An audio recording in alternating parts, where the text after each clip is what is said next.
2월 20일 토요일, 오늘도 우리에게 주신 말씀으로 행복한 하루가 되기를 바랍니다. 오늘은 한 주간을 마무리하는 토요일입니다. 지난 수요일부터 사순절이 시작되었고 내일은 사순절 첫 번 주일을 맞이합니다.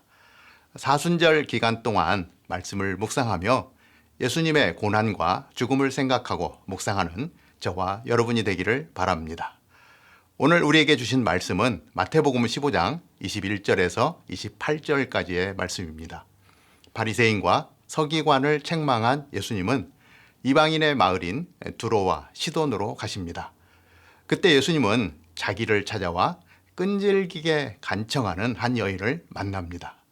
여인의 간구에 도움을 줄 수 없다고 하시던 예수님은 그녀의 믿음을 보시고 그 소원을 들어주십니다. 그 여인이 예수님을 만났던 삶의 현장으로 들어가 보겠습니다. 먼저 21절과 22절을 보겠습니다.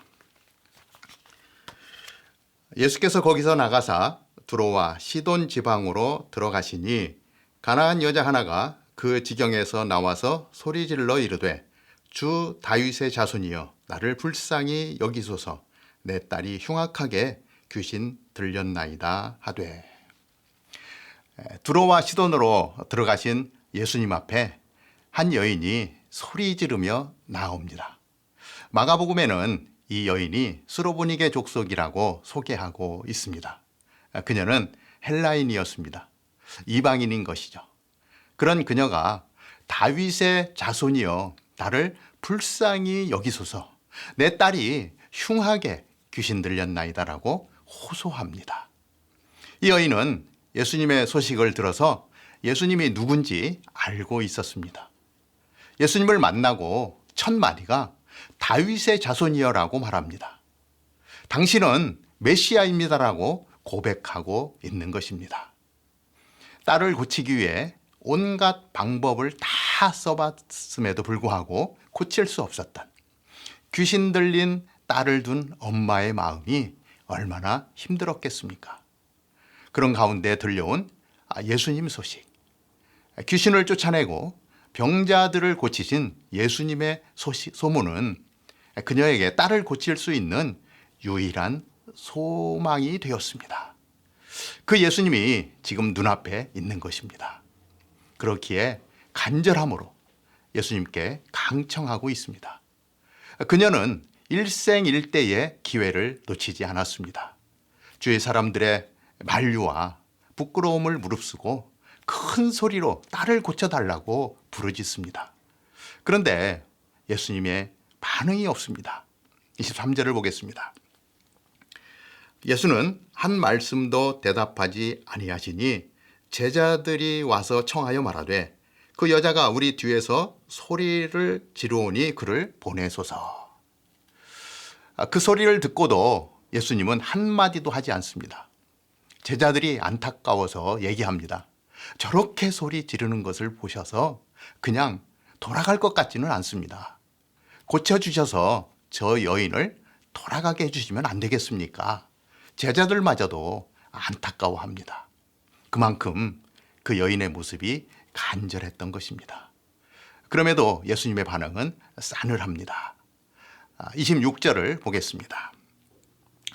대답하여 이르시되 자녀의 떡을 취하여 개들에게 던짐이 마땅하지 아니하니라. 이방인은 나와 상관이 없어. 왜 자녀에게 줄 떡을 개에게 주겠느냐? 당시 유대인들이 이방인들을 개 취급하며 하는 말들을 인용해서 이야기합니다.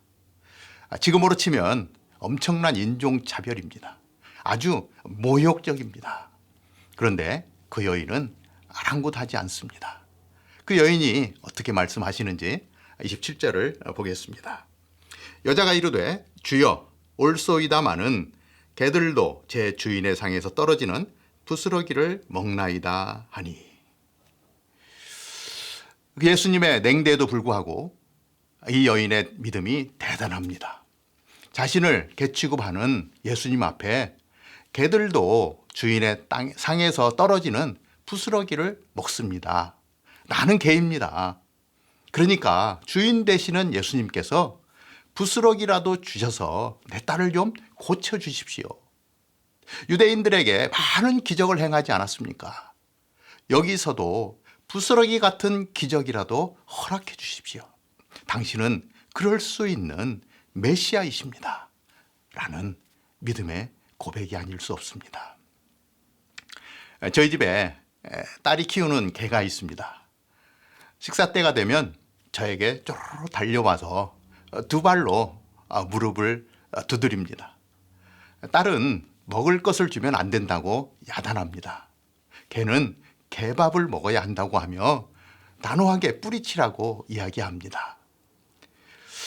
그렇지만 이 먹을 것을 간구하는 그 모습들을 보면 너무 안타까워 몰래 먹을 것을 주다 보니 식사 때가 되면 저에게 달려오는 것입니다.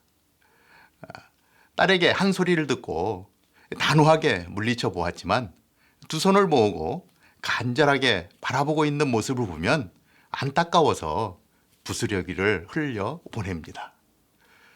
수로보니게 여인의 그 간절함 때문에 예수님은 부스러기를 흘려보내는 은혜를 베풀게 됩니다.